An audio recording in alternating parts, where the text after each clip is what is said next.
విజయవాడలో ఎంజే నాయుడు ఆసుపత్రి తెలియని రోగులు ఉండరు. అంత ప్రసిద్ధిగాంచిన ఆసుపత్రిలో దురదృష్టవశాత్తు 2 రోజుల క్రితం ఒక యువతి మృతి చెందింది. వైద్యుల నిర్లక్ష్యంతోనే యువతి మృతి చెందింది అంటూ బంధువులు ఆరోపణలు చేస్తూ ఆసుపత్రిపై తగిన చర్యలు తీసుకోవాలని ఆందోళన చేపట్టిన పోలీసులకు ఫిర్యాదు చేశారు.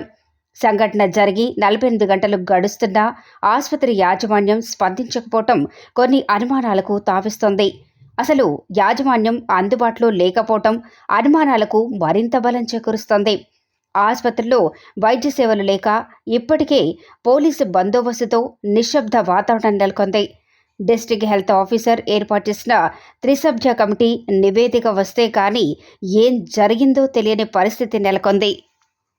విజయవాడ నగరంలో దాదాపుగా నిన్న జరిగినటువంటి ఒక చిన్న సంఘటన విజయవాడ నగరాన్ని కాకుండా యావత్ రాష్ట్రం మొత్తాన్ని కూడా ఉలిక్కి పడేలా చేసుకుంది. ప్రస్తుతానికి మనం తీసుకుంటే కనుక ఎంజే నాయుడు హాస్పిటల్లో ఉన్న ప్రజెంట్ అయితే విజయవాడ నగరంలో ఉన్నటువంటి సూపర్ స్పెషాలిటీ హాస్పిటల్ చాలా పేరుగాంచినటువంటి ఈ హాస్పిటల్ కనుక తీసుకుంటే దాదాపుగా నిన్న 18 సంవత్సరాల యువతి లిఖిత అనేటువంటి యువతకి సంబంధించి కూడా ప్రాణాలు కోల్పోవడం జరిగింది. దీనికి సంబంధించి కూడా ఆ ప్లేయర్స్ ఏదైతే స్టీల్ ప్లేయర్స్ ఉన్నాయో దాన్ని మార్చుకునేటువంటి ఆ ప్రక్రియలో భాగంగానే ఇక్కడ రావడం జరిగింది. అయితే దీనికి సంబంధించి కూడా లిఖిత ఎవరైతే ఉన్నారో 18 సంవత్సరాల అమ్మాయి కనుక తీసుకుంటే ఇక్కడ దీనికి సంబంధించి కూడా మరణించిన తర్వాత ఏదైతే ఇక్కడ తీసుకుంటే కనుక హాస్పిటల్ యొక్క యాజమాన్యం ఇక్కడ కనుక తీసుకుంటే అంటే వేరే వేరియేషన్స్ కూడా ఉండడం జరిగింది.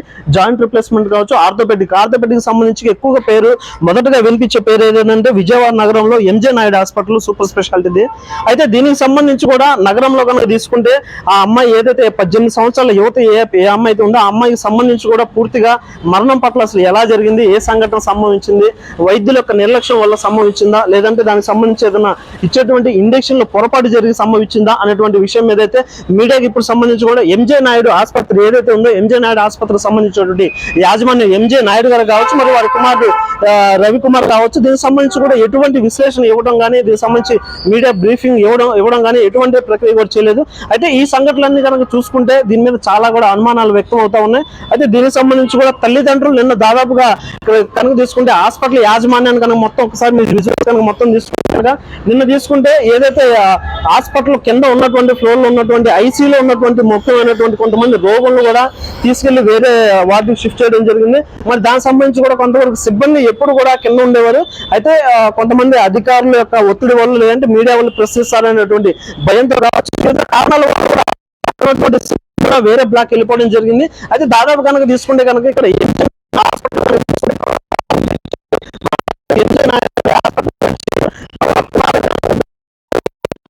తీసుకుంటూ దీని మీద సంబంధించి కూడా లిఖిత అనేటువంటి 18 సంవత్సరాల యువత మరణించినప్పుడు కూడా దీనికి సంబంధించి ఎటువంటి అసలు ఎలా జరిగింది, కారణం ఎలా జరిగింది, లేదంటే మరణానికి సంబంధించి వైద్యుల యొక్క నిర్లక్ష్యమా లేదంటే ఇంజక్షన్ ఏమైనా వికటించిందా అనేటువంటి అంశం మీద అయితే వైద్యులు కావచ్చు లేదంటే దీనికి సంబంధించి హెల్త్ ఆఫీసర్ జిల్లా హెల్త్ ఆఫీసర్ ఎవరైతే ఉన్నారో దానికి సంబంధించి కూడా ఒక కమిటీ వేస్తామని చెప్పడం జరిగింది. దానికి సంబంధించి కూడా పూర్తి వివరాలు 48 గంటలు అవుతున్నా కానీ వాళ్ళ కుటుంబ సభ్యులు కావచ్చు ఇటు మీడియా వారికి కూడా ఎటువంటి సమాచారం అంశం కూడా కనిపిస్తా ఉంది.